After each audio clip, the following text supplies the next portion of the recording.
All right, everybody, you guys know what it is. The one and the only, the American Cholo podcast, broadcasting live and direct to you from North Hollywood, California. My name is Gil, and I am the American Cholo. Today is Tuesday. What is it, April 9th, Chris? April 9th. And we got a real good one. We got a special one for you. So if you're a parent or you're going to be a parent, you have children, nieces, nephews, this is the podcast that you should really listen to. Our next guest has a doctorate in clinical psychology from the Chicago School of Professional Psychology, a master in special education with a focus in education therapy, and a bachelor's in English. She has been working with special needs families since 2001. Please give a warm welcome to Dr. Shannon Kroner. Thank you so much for having me on. How are we doing, doctor? Good. Thanks so much for having me here. And she is the author of I'm Unvaccinated, and That's Okay. And before we start speaking about your book, let's speak a little bit about yourself. Let's get a story of, where were you born and raised? I've been in Los Angeles my entire life. Okay. I've seen it look great, and I've seen it just go down, plummet. It's like a roller coaster. It goes it goes down. Right now, the roller coaster is at the bottom or falling off the cliff, one of the two, depending how you look at it. Now, this is the first book you ever written? This is my first book. And it was published by Skyhorse Publishing with an imprint from ICANN.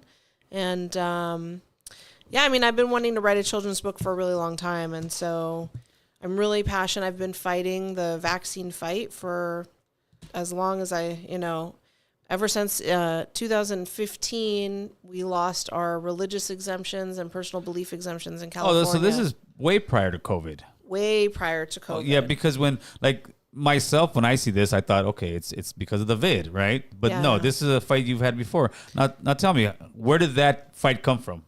So I've been working with kids with special needs since 2001. Okay. And, back then I was doing, it was called floor time therapy. Most of the kids that I worked with had autism.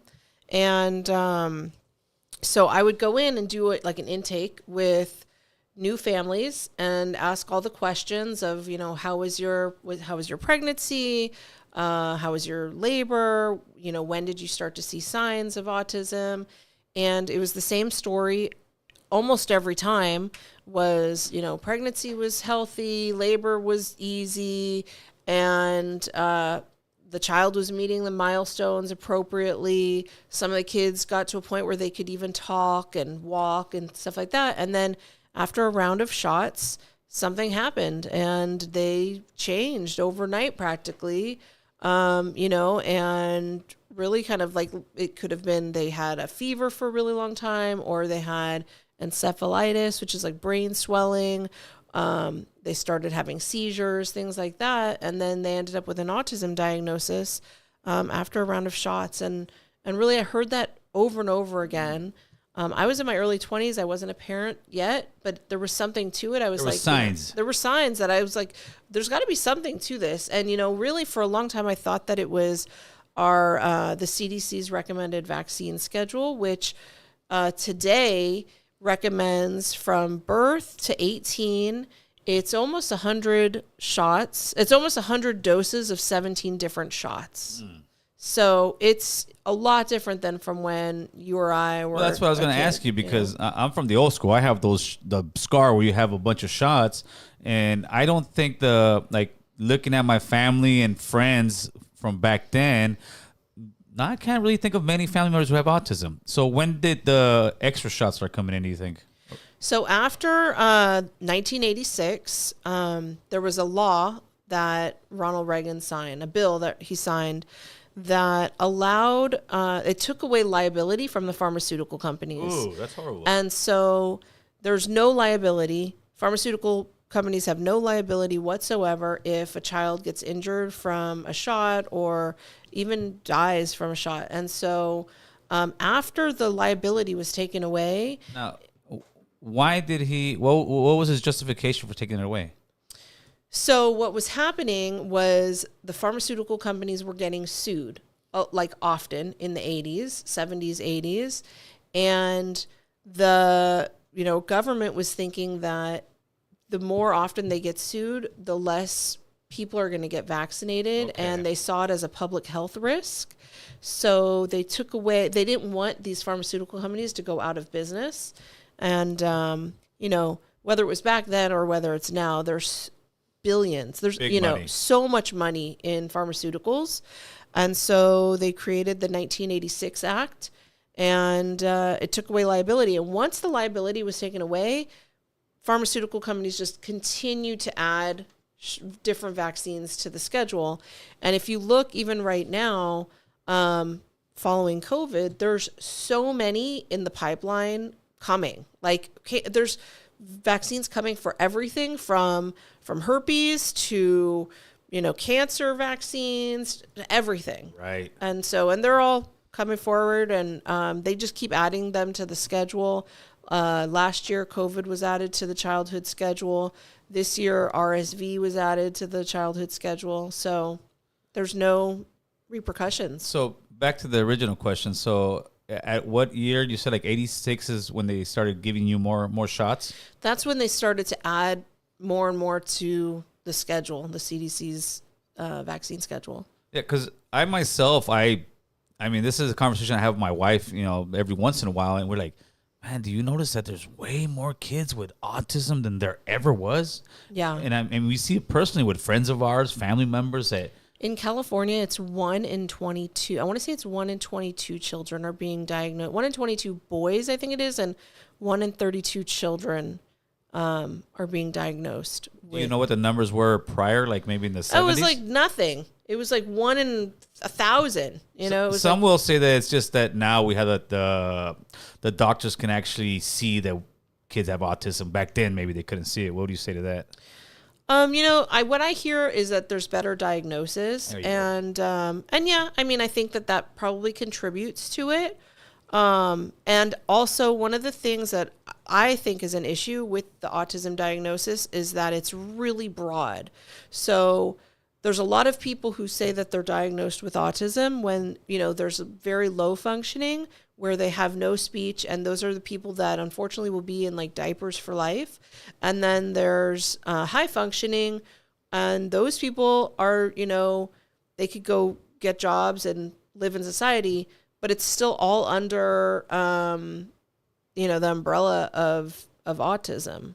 Now, have you yourself had any dealings with autism? Are you a mother? So I am a mother, but I've been working with kids with special needs since 2001, and I've known and worked with so many kids who have autism, and not just autism, but vaccine injury. I have actually, unfortunately, I have many friends whose children have died as a result of vaccination, and and that's so tragic. But there's a lot of people who have regret, who, they went in, they were really bullied by their doctors, and they, especially now today, what happens is doctors, if you start asking questions, they start to bully you. They really kind of will tell you, you either have to do what I say or get out of my office. And really, parents don't realize, but the doctor works for them. They don't work for the doctor. There's supposed to be informed consent. And doctors today aren't giving the true information. And we saw that with COVID.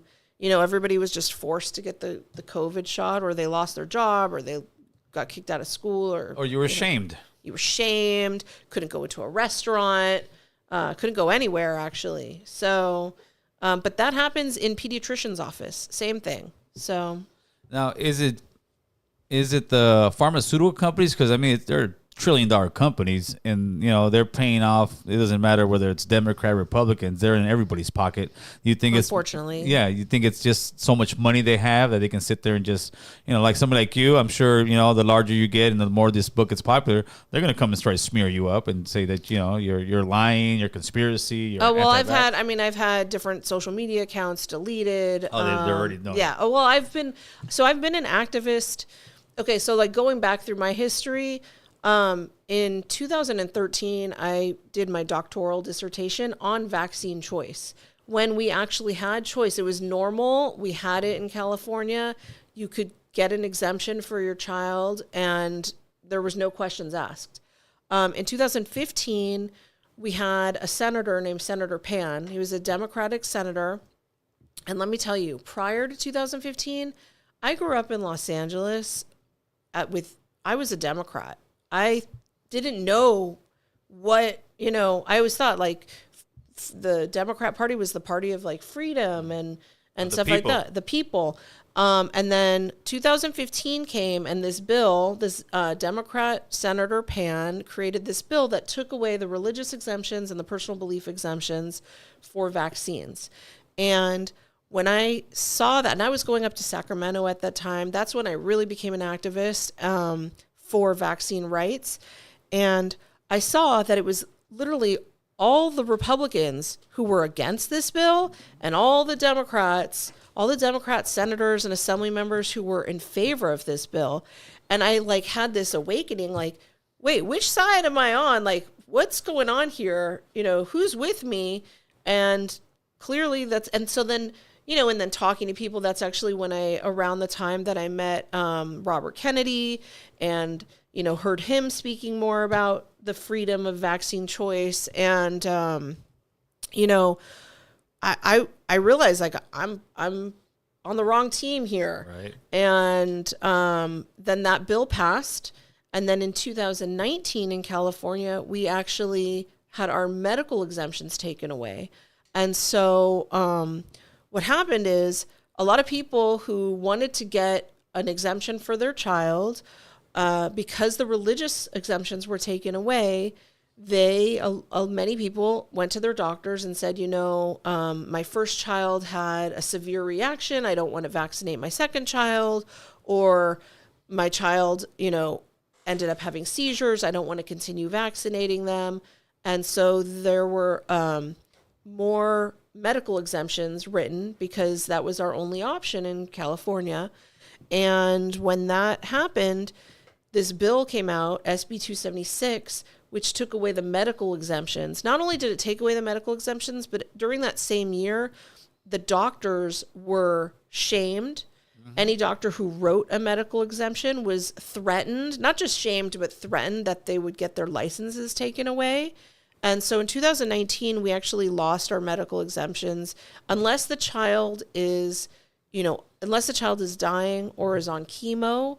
There's really no way for a child to get an exemption in California. And the only option is homeschool. And so, that's kind of where my fight comes from. Now, when you say exemptions, are you saying completely for any vaccine at all? For school, to go to school. So yeah, because I remember, when I was going to school, you had to have your card. And if you don't have it, you can't come to school. So when you were in school and when I was in school, you had to have a card, but you had the option of opting out, and there was no questions asked. Okay. We had that option of personal belief for philosophical belief exemptions. And all you had to do was write a letter. All the parent had to do was write a letter to the school or fill out a form that maybe the school had. And that was it, and the child could go to school, even though they were required. I mean, there's vaccines are required for every single state in every school. Right. However, there are exemptions that are allowed, and there's only, I want to say there's like a handful of states.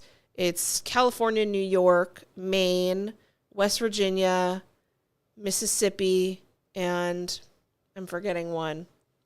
It will come to me. Okay. But those states don't have religious exemptions. And so, but California is the only one who's really lost the medical and the religious, and New York is kind of almost there. So yeah, well, California is going off the cliff with the super woke stuff. They'll give a child that's 12 years old, hormones. That's okay for a child to make that decision, but for a parent to sit there and say, "I don't want my child taking some vaccines," all of a sudden, oh, now you're the devil. Not only that, but in California, a 12-year-old could actually go to the doctor and get vaccinated without a parent's permission, without a parent's knowledge. They can get the HPV vaccine. They can get the COVID vaccine. And the parent will never know. No one tells the parent. And, God forbid that child has some severe reaction. Let's say they have a seizure or whatever that reaction may be. The parent would have no idea what's causing that and how to treat it because the parent was not made aware of the situation. Yeah, it's insane how much parents' rights have been stripped in this state. Yeah, this California is a tyrannical. It's really, makes me very sad to see how corrupt this state actually is. Okay, so I'm surprised because I thought that you were like a lifetime Republican, and I'm stereotyping. You're like, don't stereotype the cholos. I won't stereotype you. That'd be a book. Don't stereotype the cholos, and I won't stereotype you. Right? There you go. So yeah, that's what I believe. So it's great that you're here and hearing your story, and it wasn't something that was just off of COVID. It's something you've been working with for over 20 years. Yeah, and I will tell you. So during that summer of 2015, when SB 277 passed, and I saw that it was like the Democrat Party that was in favor of this bill, and they voted this bill through, that's when I left the Democrat Party. I still was not sure. I decided, am I really a Republican now? So I became an independent for a while, Right. or maybe I was a libertarian for a while, something like that. And then I really got behind Trump because Trump was actually tweeting that vaccines cause autism. And when he tweeted that, and he was not only just tweeting that vaccines cause autism, but he was tweeting about, too many vaccines given at one time and stuff like that. I was like, that guy's my man. That's who, And so I went to the Republican Party, got behind Trump, and I've been behind him ever since. So, But he was also the one, and I see, some Republican buddies of mine, screw him too, because Warp speed. he there you go. Yeah. So talk to me. He's the one that actually put all the money and got the vaccine done as quick as it was. Okay, so I've been asked that many times because I am a diehard MAGA. Trompito. We call him Trompito here. Is that what you said that earlier? It's like, are you talking about Trump? So, and let me just say, for the record, like Bobby Kennedy is a good friend of mine. I support what he's doing. I love that he's getting the message out. And, this is my disclaimer that if he wins, America is definitely in a better place. Yes. How about can we get a Trompito and Kennedy ticket? That's Dude. what I would love. Like, that's my dream team Right? right there. That is my dream team. So, and I'm hoping that that's still a possibility. My hope is that Trump wins and he appoints Kennedy as the director of HHS. Like, great. I think that would be perfect. But so Warp Speed. Many people have asked me about that. How could you still support Trump when he did Warp Speed? Can you let the audience know what Warp Speed? Yeah, so was? Warp Speed was, so here we were in a pandemic, and America, not just America, but the whole world was like, we need a vaccine. It's the only thing that's going to save us. And, everybody was in a panic. Are we all going to die from this Of course. It was scary. pandemic? It was scary. So there was a rush to get a vaccine so that the world could get back to normal, And here's what I'll say about Trump. Before there was ever a vaccine, like in the very beginning of the pandemic, he pushed therapeutics, and he was heavily censored and made fun of. Yes. He told people, go get hydroxychloroquine. Right, like Joe Rogan. But he said it before Joe Rogan. Yeah, for sure. Joe Rogan actually came out with ivermectin. Right. And so, but Trump was the one who, like, early on, I want to say it was maybe around April that he started to say hydroxychloroquine. And, then I started to look at, like, what is hydroxychloroquine? I never heard about it. And then there was the America's Frontline Doctors who were coming out and supporting what he was saying. And they were actually speaking with Trump about the benefits of hydroxychloroquine. And so he had really said, therapeutics. And then not only that, he had said a bunch of other things. And what did the media do? The media shamed him. They made fun of him. They said that he wanted people to inject themselves with bleach, when really what he was kind of referring to was actually ozone therapy, which is an amazing therapy that doctors are using today to help people with long COVID. And that's really what he had started off and was saying. Not only that, he was fully against mandates. And meanwhile, many Americans were saying, like, we want a vaccine, we need a vaccine. We've been really the culture of America has really been brainwashed to think that vaccines truly save them.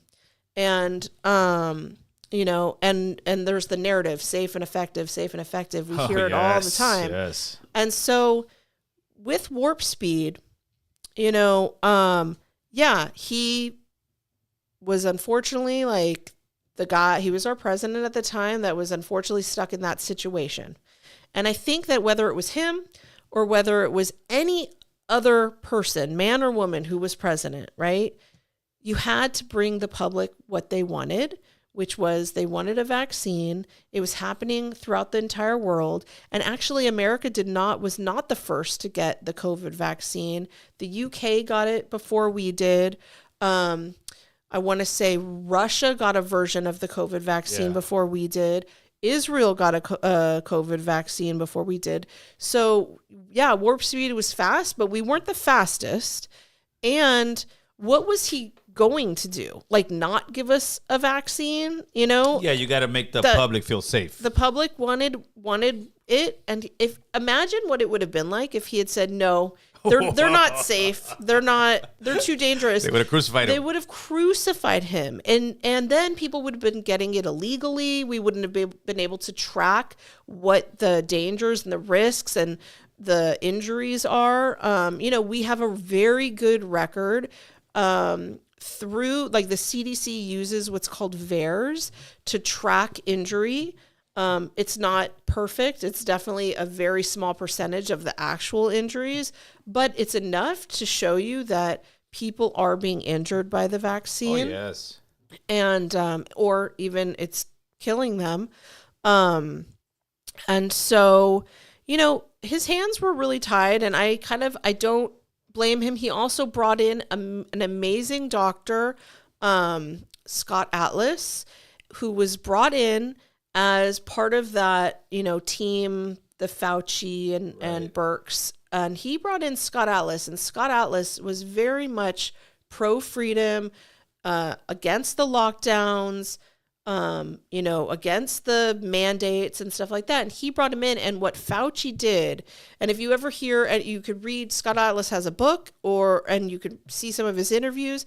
He says that he was actually left out of those meetings with Fauci and Birx, that they purposely, because his narrative and his will was different than what they wanted, right, they actually left him out of the meetings. They wouldn't tell Dr. Atlas about those meetings.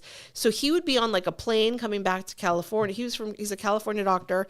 He would be on a plane coming back to California, and Trump would be like, why aren't you in the meeting with like Fauci? And he's like, what meeting? I wasn't even told that there's a meeting.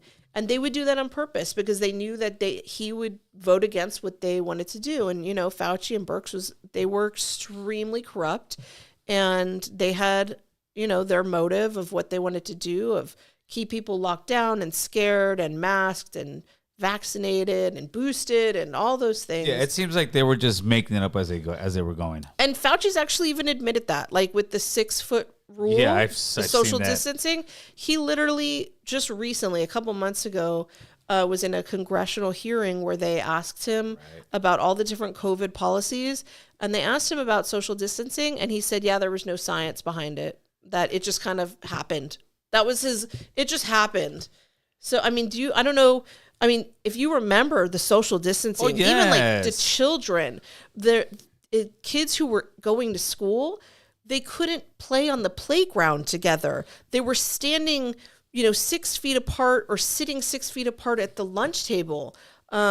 Plastic borders everywhere. And just missing 2 years of school. It's like America stopped for 2 years. Yeah. These kids didn't get an education. They got an education on how to be locked down, how to put masks on, how to take orders from the government, what it was pretty much. Yeah, and if you think about where those policies came from, right? If you think about, I mean, it should literally make everybody so infuriated and angry that here Fauci put those policies in place, and then now that we're all kind of getting back to normal, he's like, well, I don't know. I kind of just like pulled him out of my butt. I just winged it, huh? Yeah. He's just, I don't know where they came from, but they came from somewhere. And so that's what I, implemented these policies, stay 6 feet apart, lock down the schools, and it's really hurt children. It is, as somebody who As I have my background is in educational therapy and psychology, I have seen firsthand how much that the pandemic and the lockdowns and the fear tactics and all that stuff has really hurt children. Absolutely. And so, it's very unfortunate. Now, how in today's day and age, like, I mean, you kind of schooled me saying they stopped taking any kind of lawsuits or penalties as far as drug manufacturers. When the COVID vaccine came out, I never took it. I refused to take it. I did get COVID and it kicked my butt. And then I think they gave me that hype. Would you say the one that hydroxychloroquine? Yeah, they gave me that, and maybe like a day after, I felt so much better. But I didn't take it, and my thing is, when you see any kind of medicine on the TV, it'll give you this, it'll give you that. They throw down like 20 or 30 different things that you can possibly die from, bleeding, all kind of. When you hear COVID, I tell my wife, look, they don't even say one single side effect of this thing. I know, it's right. Right? And they're still not admitting. I mean, there's still, the science is coming out now that they're seeing heart problems and things like that. But you won't really hear the media talking about what's going on. I mean, cancer, unfortunately, is exploding right now. We see what's called turbo cancer. People who have been vaccinated, unfortunately, are now suddenly, their cancer was in remission. They got vaccinated, and now their cancer has come back full force. I know people who that's personally happened to. Heart problems. We're seeing heart problems in children. My own OBGYN, who was vaccinated and boosted, ended up dying of a heart attack. He was only like 52 years old, perfect health, no body fat, healthy man, riding his bike, died of a heart attack at 52. And the way they sold it first, this is the cure, take it, this is the cure. And I could see the first wave of people saying, you know what, we got to take this. Everybody's scared. You fall off a 10-story building, COVID. That's another reason why the numbers were so high in the news. I don't know if you remember, but like on the news, they had they were tracking the number. Yes, there's the numbers kept going up. It was almost like when you watch the lottery numbers, are going up, or the budget of America. Yeah, that's exactly. And so that was COVID deaths were just the numbers kept going up, and it's but it wasn't just all COVID. It was exactly like what you said. Someone gets hit by a car, COVID. Death. The public, that's when you started seeing it. This guy got shot. Oh, COVID. This guy got his head. Oh, COVID. Everything was COVID. But they said there was also an incentive that they would give you an extra $10,000 or $15,000 because it was a COVID death. Yes, and so that's what unfortunately, the hospitals were completely milking the government for money. They were getting bonuses. If someone needed a ventilator, they got some huge significant bonus. And if somebody died, they got an even bigger bonus. Jeez. And I mean, you got to think about how corrupt that is. Right. There were people who they were denying oxygen to, or denying a nebulizer to. And, because that would have saved them. That honestly would have saved them, but how many booster shots are they up to now? I have no idea. I've actually seen posts of people I got my 9th shot, and I'm like, how? How is that? I think the only one has more is Fast and the Furious has more scenes or more movies, and they do booster shots. So they're on 12, I think. They're on booster 9 right now. There you go. So now we fast forward to the book. Yeah. Where were you? What happened that you said, you know what? I got to write this book. So prior to the book, so in 2019, SB 276 passed. We lost our medical exemptions here in California. And I said, the next thing that's going to happen is that adults will be mandated to get vaccines. And people were like, how is that going to possibly happen? I was like, I don't know how that's going to happen, but I could tell you, having lived through the last so many years in California, the next thing that's coming is vaccine mandates for adults. That was in September 2019. 2020 rolls around and we have COVID. And I knew exactly, I immediately knew that once there was this pandemic, they were going to roll out vaccines for it. And so during that time, actually in 2019, when the when we lost our medical exemptions, I started a nonprofit organization. It's called For Us, Freedom of Religion United Solutions. And your listeners, you can go to forunitedsolutions.org. That's FOR, unitedsolutions.org. And I built a faith coalition of all these different faith leaders, pastors, rabbis, all different faiths who were for the freedom of vaccine choice, the religious freedom of vaccine choice. During the pandemic, my organization was the number one organization to help people get religious exemptions so that they could keep their job or, get accepted to school. And, or even some people got a religious exemption just to travel. And so that all happened. I was really, really busy with that. And then once kind of like the pandemic was over and my email slowed down. People didn't need religious exemptions anymore. A lot of the mandates got lifted. I was like, okay, well, what do I do now? And I actually wrote this book years ago and forgot about it. And like parts of it. Right. I had written parts of it years ago. And it was just like on my computer in a file. I literally completely forgot about it. And the pandemic, people were getting their lives back together. People didn't really need an exemption anymore. And I was like, okay, well, what am I going to do?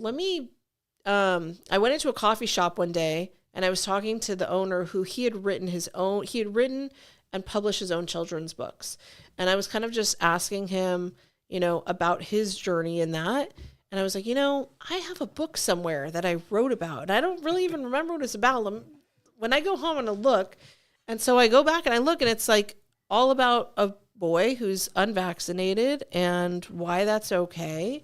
And I was like, oh my God, it's like the perfect timing. Like, because throughout the pandemic, so many children were being bullied, being ostracized, told they can't come to Christmas, can't come to Thanksgiving, can't go to the birthday parties, things like that. Wow. I was like, this is like a perfect timing now that, I've kind of did my work helping people with their religious exemptions.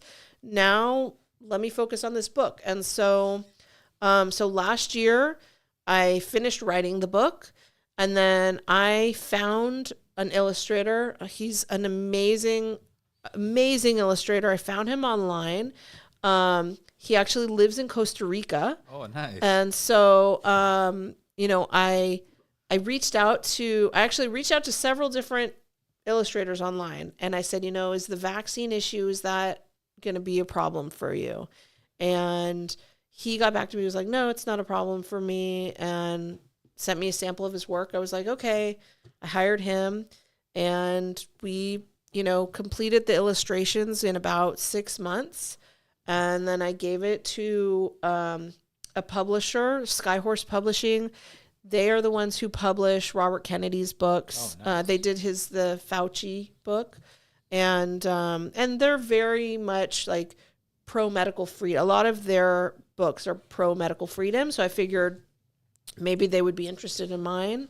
I sent them my book and, we did a publishing contract and kind of the rest is history. It came out last July. And it's been an amazing ride. I've gotten the book has gotten so much recognition. It's already won 2 awards. So it's won the Congrats. Mom's Choice Award. And then it won what's called the Dragonfly Award. And so I like that applause. Yeah, there you go. That's funny. And so, and I've been able to get this book into the hands of a lot of celebrities who have really supported it and supported the message. Name drop. Which celebrities have? Name drop. Yeah, I've got some good celebrities here. So, I've given it to President Trump, and I was actually at a private event where I put it in my purse. And I kind of just prayed about it before. It was a very small event, maybe 120 people. And I prayed about it before, and I was kind of just like, God, if it's meant to be, let me get this book to President Trump in a really easy way. And it just kind of happened so naturally and so beautifully. He was talking, and then as he was finishing his speech, he said to the audience, "Does anybody have any questions?" And I like jumped up out of my seat. I was like, "I have a gift for you." And he's like, "You have a gift for me?" And I was like, "Yes, I have a gift for you." He's like, "All right, well, come on up here. Let me see what it is."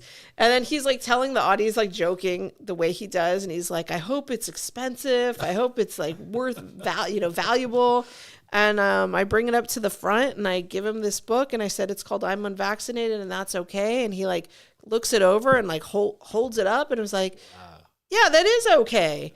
And so I gave it to him. That was my biggest accomplishment. And having him just kind of recognize it.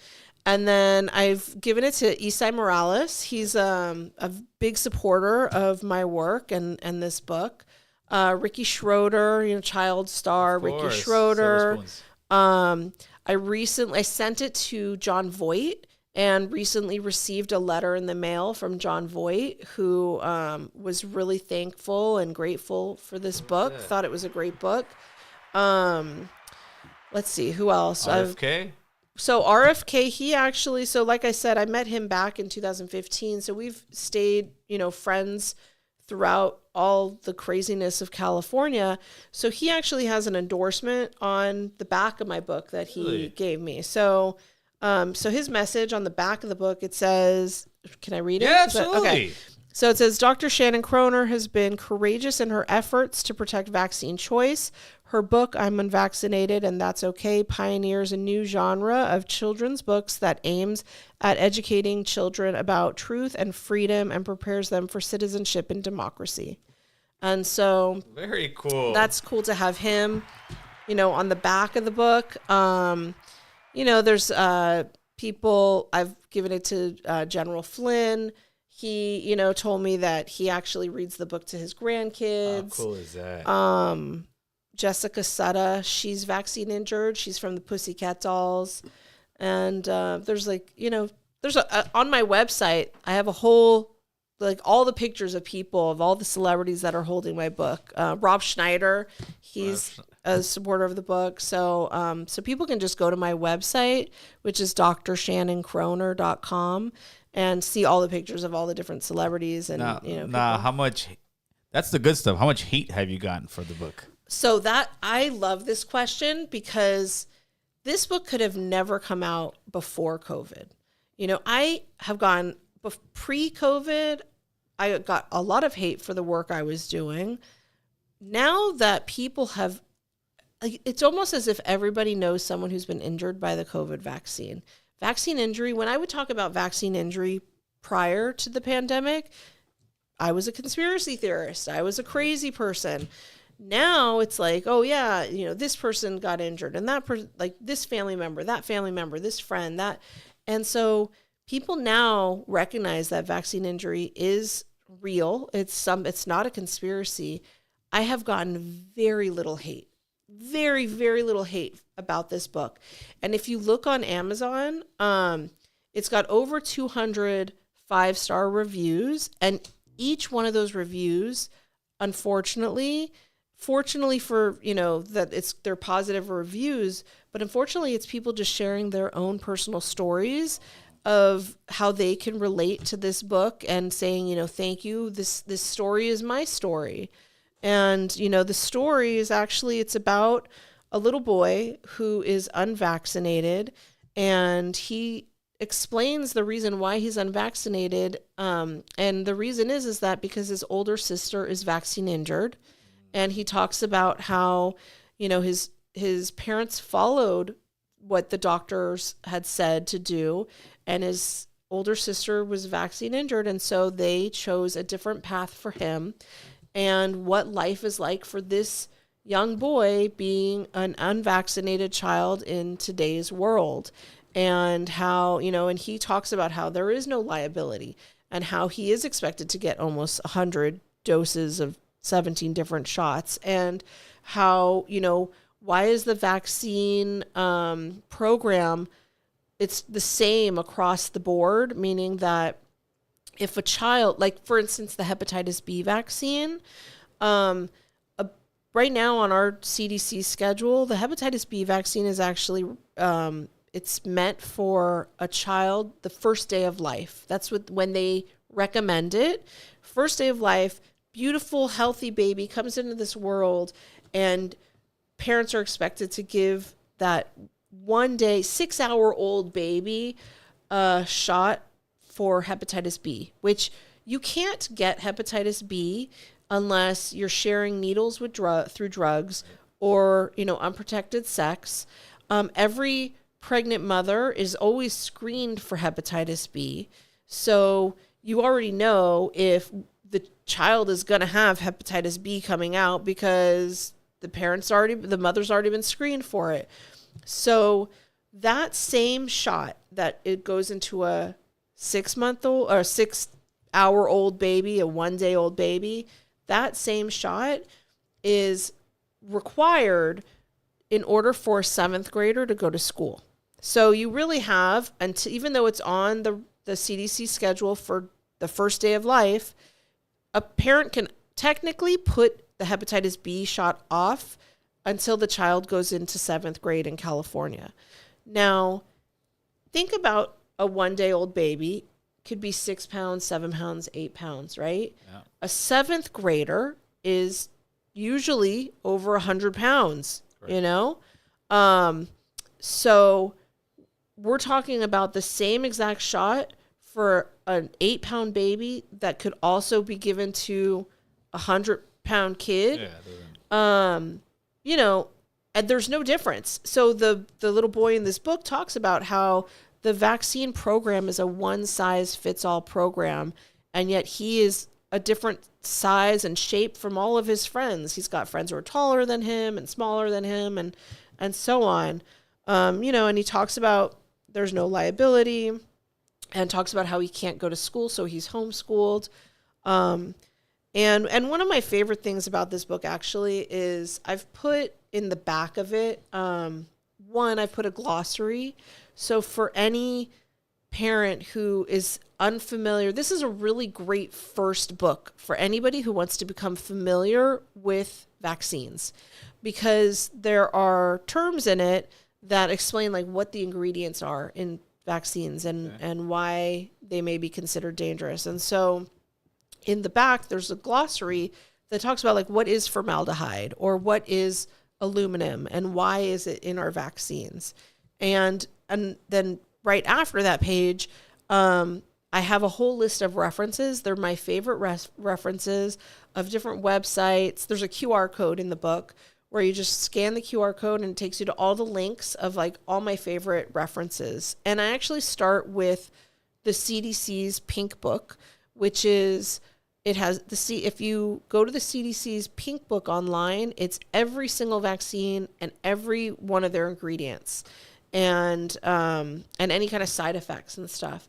And so, but I have all my favorite books, favorite documentaries and things like that on the very last page of the book. Now, is this the main character? Is he like an image of all the children you've seen? So both him and his older sister, actually like the whole family are really people that I have. It's everybody. It's everybody. Like the sister in the book, she's got autism, and the way that I've depicted her is really, I've pulled her character from like so many people that I personally know. And the little boy, his name is actually Nicholas Novaks. Right. And he is also, it's like, this story is so many people's story. Actually, I have a good friend of mine, who her daughter is severely injured, vaccine injured with severe autism. And so she has not vaccinated her younger son. And I gave her this book, and she and her son read it. And her son said, "Did Shannon write a book about me?" And so and then some of the, like, if you look on the Amazon, what people are saying, it's like, it's their story. And I've gotten so many emails from people saying like, "Thank you so much for, writing this book. This is our story." or I've had people saying like, I've had grandmothers write to me. One in particular, I love this email. It's sad, but I love that she took the time to email me. She said, she herself chose not to get the COVID vaccine as the grandma. And because of that, she was not allowed to any of the Christmas dinners, the Thanksgiving dinners. She's not allowed to see the younger kids unless she gets the DTaP vaccine and the flu shot, and she won't get those things. And so she, sent me an email thanking me for writing this book, because she then sent it to her daughter as a way to say, like, look, I'm not crazy. Like, I have the freedom to make these decisions. And really that's what the book is about. The book is about accepting the choice that people make for their own bodies. Right.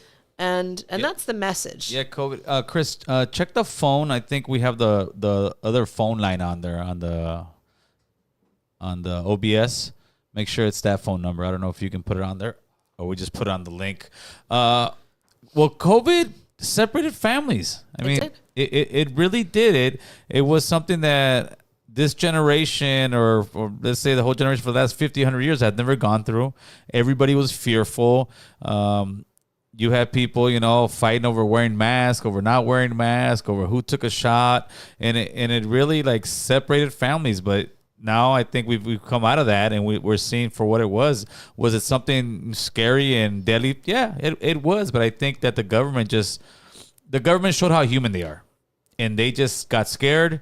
And at the end, they got a little bit of power, and they wanted to keep telling people what to do, because you had states like California that were on major lockdown, and then Florida was not on major lockdown. So it's like, all right, this thing's real. Well, I'll tell you, during the pandemic, I traveled more than I've ever traveled before. Okay. And because I was a speaker with the Clay Clark tour.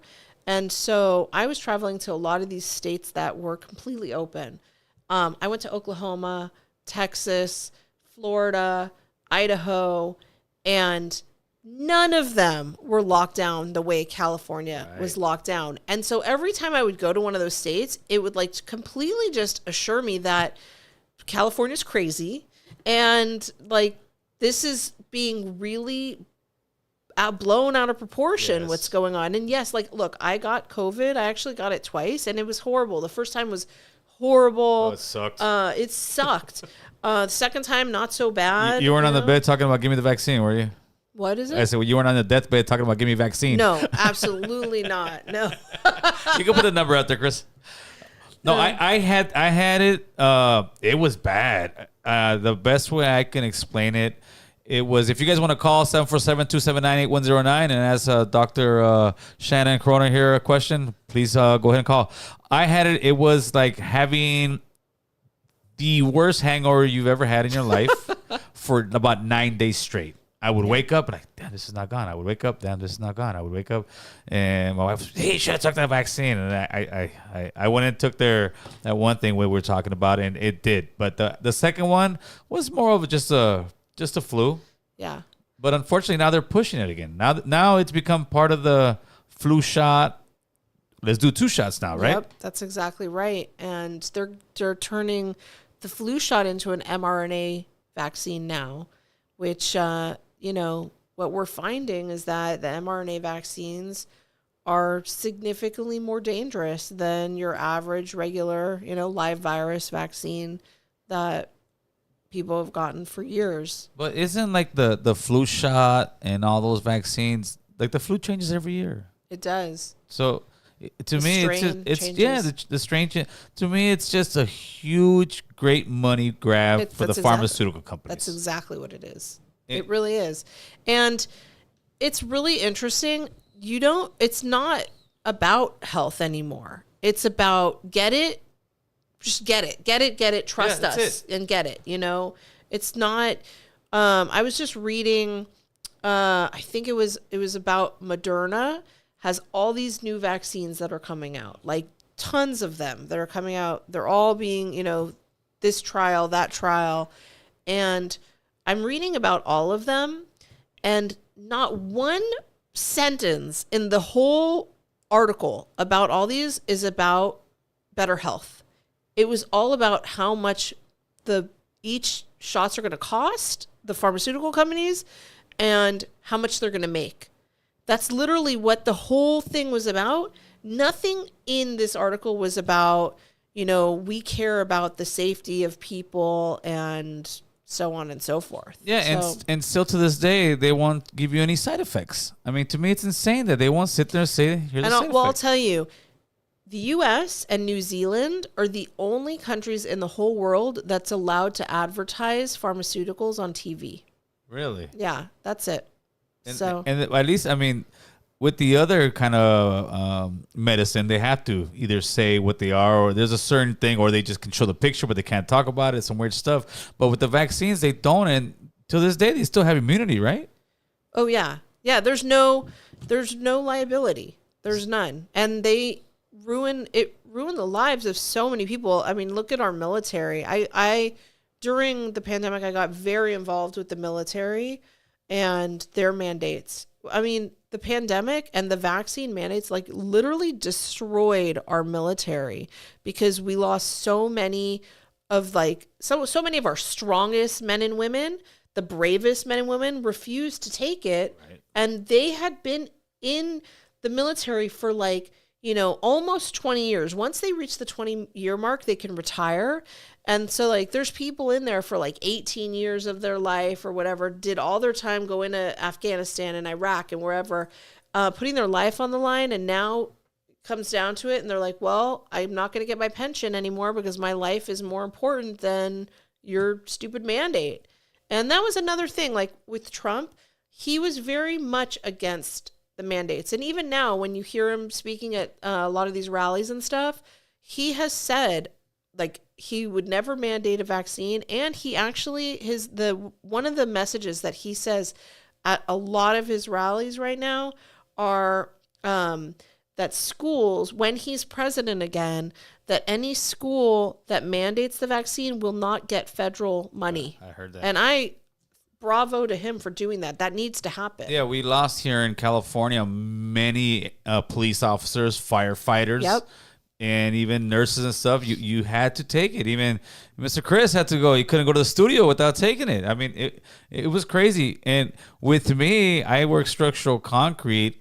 The traffic was great, right? Because I kept working. I was an essential worker because we have to build homes for millionaires. So I was like, what is so essential about?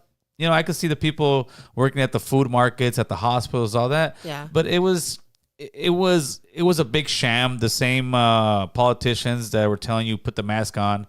Governor Newsom was over there at the restaurant, yep, eating with all his friends and families. Pelosi was getting her hair done at the salon. All the people, do what I say, but not as I do. Yeah. And that is just a hypocrisy of the politicians. But I think we got a call coming in. Let's see. We've been here. Ring. Let's see what you got, Chris.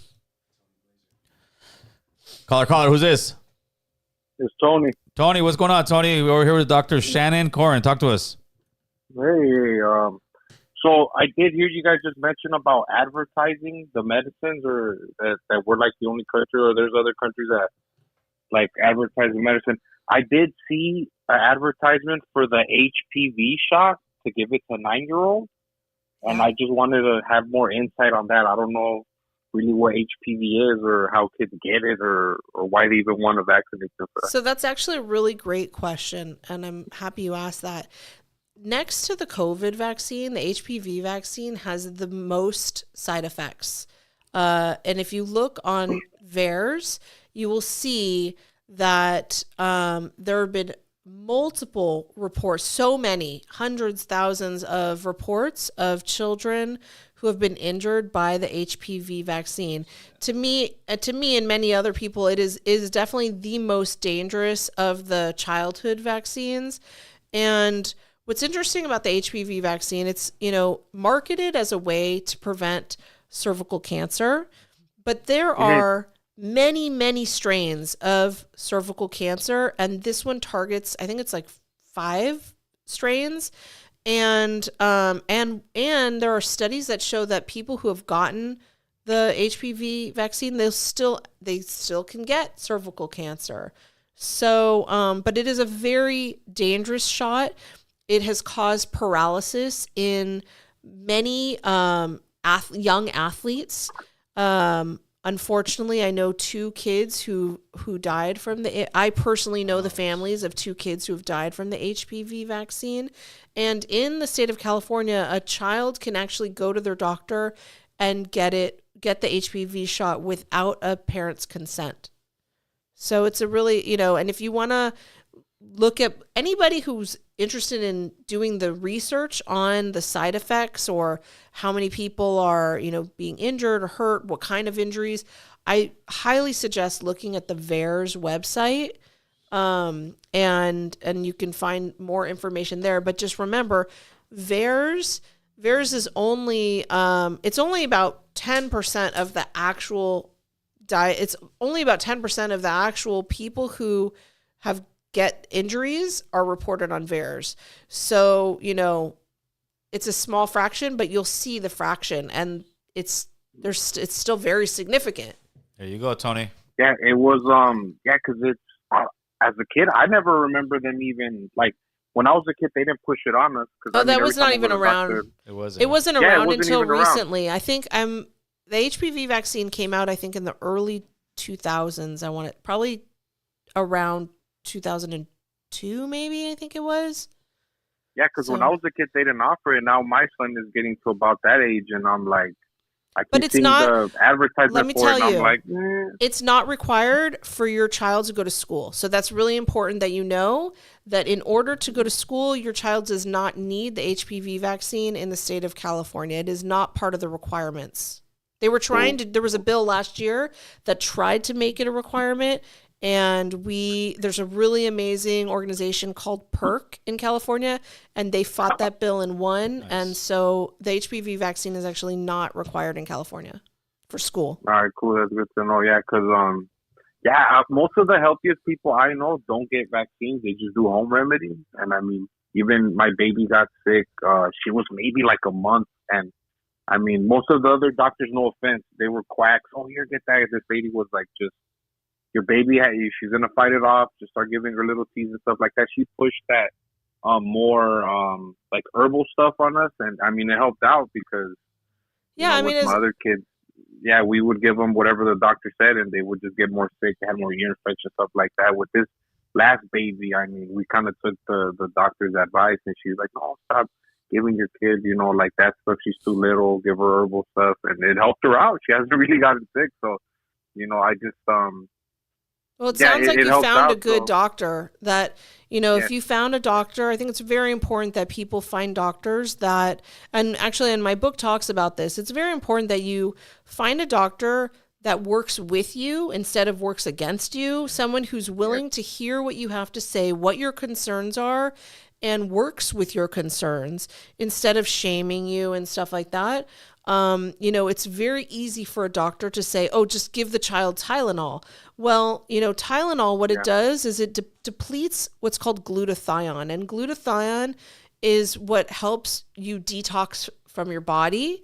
Glutathione will actually, when you deplete glutathione, it's harder to get better. And how many times just take Tylenol, Tylenol. And Tylenol can actually make someone more sick. So, it sounds like you found a really good doctor that's willing to work with you and work with, the things that work best for you and your family. Yeah, so that's really important. Yeah, because with my wife, fiance, we grew up a little different. So how she's don't go to the doctor for everything. Like my mom's an older Hispanic lady who lived in a rural area, so they wouldn't go to the doctor that often. They would cure at home. So that's kind of like, whenever I tell my mom, hey, the kids are sick, whatever, she just does, herbal stuff because that's pretty much the old ways. We need to all go back to our roots. Yeah, it's worked for all those thousands of years. Yeah. Hey, Tony, appreciate the call, my man. Órale, take care, bro. All right, brother. We got a $5 super chat. Salvador Gonzalez, $5 super chat. Appreciate the work you both do to empower the community. True warriors and patriots. I appreciate the $5. Hi, Sal. Sal's a friend of mine. Oh, I love Sal. He's great. There you go. So let's talk about that book. Yeah. So I'm unvaccinated, and that's okay. It came out last July. like I said, the artist for the book, he's from Costa Rica. And I had said to him, it'd be really great if we had this book in Spanish, because I feel from what I see, living in California, is that, the Latino communities are really neglected when it comes to information. Everything. On vaccines specifically. Absolutely. I feel like the Latino communities are neglected. I'll tell you, this is really interesting. Every vaccine comes with an insert. So if you take your child to the doctor and say, what are the side effects, this and that and whatever, and the doctor will normally say, more often say like, oh, you just a fever is possible, or diarrhea or whatever. If the parent says, can I see the vaccine insert? The vaccine insert, every vial of vaccine comes with a paper, this like super long paper with all the ingredients, all the studies, all the injuries, everything. And if you ask to see the paper, some doctors will work with you and they'll show it to you and you can go over it. Many won't. However, there's no vaccine insert that's written in Spanish. So if you are a Spanish-speaking person or your parent and you say, I want to, see the vaccine insert, you cannot get that in Spanish. Oh. And so, that's something that's really struck a chord with me, is that I feel like the Latino communities have been very neglected and they're not given the full information. They're not given true informed consent. And if they want to do the research, it's very difficult to do. There are very few organizations. One organization that I love is Latinos for Medical Freedom. And so I said to my illustrator, I was like, I think it'd be really good if because this book is so simple, it really is. It's the best beginner book for both kids and parents to understand the dangers of vaccines. And so I said, to my illustrator, could you translate it in Spanish for me? And he was like, yeah, sure. So he translated the whole book in Spanish. And I went to my publisher and I said, my illustrator, he is from Costa Rica. He translated in Spanish. What do you think about printing it in Spanish, publishing it in Spanish? And he was like, yeah, let's do it. And so then I gave his version, the illustrator's version, I gave it to the director of Latinos for Medical Freedom.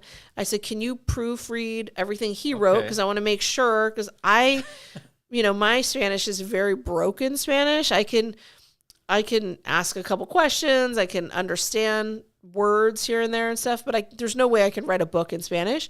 And so I asked the director of Latinos for Medical Freedom to proofread what my illustrator wrote. So she went over it and we published it in Spanish. And I'm so proud of it. And one of the things is that I haven't really marketed. No estoy vacunado y estoy bien. Yeah, you say it much better than I do. That is very cool. On behalf of the Latino community, we thank you for that. That is very cool. Well, I want to thank you, and I want to get it out into the Latino community. I really want to start marketing it to the Latino community, and I would love to do something where I can donate some to, different schools or different libraries, so that people have the information. And I think that it's important that the Latino communities are able to read this. Absolutely, and get this information. absolutely. So. Yeah, we're looking to see. It's spring and summer hopefully gonna come. I don't know. California's going crazy. We'll have some events, and I'll let you know. We can set up a booth there. Put some of these books out there. That'd be awesome, and I'd be happy to sign them, and we can donate some. No, that'd be very cool. Whatever, yeah, for sure. That's awesome. That's awesome. And that was just because you thought we were not being represented as much. That's exactly, and then you aren't, and you really aren't. And the literature is so minimal when it comes to the truth about vaccines, and I think that also people are taken advantage of. Yes, just in general. Yeah, and I think especially if you have American doctors, right? Like if you're if parents go to the doctor and they have to ask a question or whatever, too often the doctor's just like, no, just it's good, trust me. Yes. You know? Yes. And yes. so here's the information so that you can do your own research. That's my number one thing, is not to say don't vaccinate. That's not my message. My message is not to say like don't vaccinate. My message is do the research. Like it's so important for every parent to do their own research and come up with whatever plan is best for them. And if they, after doing the research, believe that the best plan of action for them is to vaccinate their child, then by all means, that's the freedom that you should have to do. And if the best plan of action is maybe to only do some of the vaccines and not all of the vaccines, great. Then should be your choice. And if your choice is to do no vaccines at all, and you know, you're working with a doctor to make sure that your child is getting good medical care, then by all means, then that's should also be your choice. Unfortunately, in California, that's really not an option. But I think that it's important that we make it an option. We fight for that option, and to do the research so that you and your children are informed. And also one of the main reasons that I wrote this book is so that children can be informed, because all too often now their bullying is such a big issue. We saw so much bullying throughout the pandemic, and kids need to be able to stand their ground and know the information. So doctors also, I think a lot of doctors nowadays, they just write prescriptions. It's almost like they're just pushing the dope. They're to me, the pharmacies are the major dope dealers. They're the Pablo Escobars, and the doctors are the guys in the corners just pushing their dope for them. Because nowadays it's almost like, here it is. What do you want? Well, I'll tell you this, doctors, when their practice, when all of their kids, I forgot what the percentage is. I want to say it's like 95% or something like that. Right. When 95% of their patients are fully vaccinated, they get bonuses from the insurance companies. Yeah. So it's time for you to get your vaccine, And then same with like medications, you know, child comes in, oh, he's sick, here's a prescription for an antibiotic. Yes. You know, how many kids are on so many antibiotics? Like the antibiotic is just, that's the way to fix whatever it is, ear infection. I mean, if the child has an ear infection, here's an antibiotic. There are so many really great natural ways to cure an ear infection. I haven't taken an antibiotic for an ear infection, and I can't forever. And I've gotten ear infections. A little bit of olive oil and garlic in your ear, and you're good. Like, honestly, that's it. The old remedies. You can take the number down now, Chris. So with that being said here, I truly enjoyed the conversation. I think it was so informative for not just my audience, but just in general. And I want you to look at the camera over here, Doctor. Let them know where they could find you. Let them know where they can purchase the book. You know, everything they know. Let them know where to send the hate mail right there. Okay, no hate mail. Only love. So you can get my book. If you want to get it directly from me and want me to sign a copy, you can go to drshannonkroner.com. That's drshannonkroner.com. The book is also available on Amazon, Barnes & Noble, and surprisingly, it's available on Target. Oh, nice. Yeah, so people can get the book on, the Target website if they want to, but I suggest just coming straight to me or Amazon.